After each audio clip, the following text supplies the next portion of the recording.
Hi மாமா. இன்னைக்குங்க என்ன பண்ணிட்டு இருக்கீங்க? நல்லா இருக்கேன்.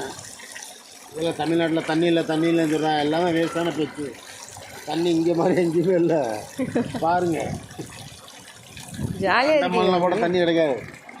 இங்கே தண்ணி ஓடிக்கிட்டே இருக்குது. நான் அதில் குளிச்சிக்கிட்டே இருக்கேன். இதுக்கு மேலே என்ன வசதி வேணும்? நேற்றுலாம் ஃபுல்லாக வெயிலில் அலைஞ்சிட்டு. ஆமாம், இன்றைக்கி அவ்வளோ சூப்பராக இருக்குது. இன்றைக்கி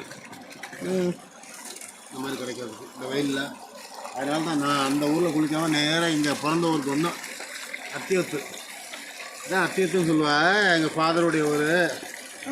ஆமாம்ல, இதான் பிறந்த ஊர். இதுதான் அது வந்து தான் பாருங்கள் எவ்வளோ அழகான தண்ணி. இயற்கை சூழலை பார்க்கலாம் எவ்வளோ அழகாக இருக்குன்னு. 3 ஃபீட்டு முருங்கைக்காமே அங்கேயே மரத்தில் நீளம். இதுக்கு மேலே என்ன வேணும்? நீ என்ன நினச்சியா? நான் அந்த ஊருக்கு பிறக்கல நினச்சியா? நைஸ் மாமா.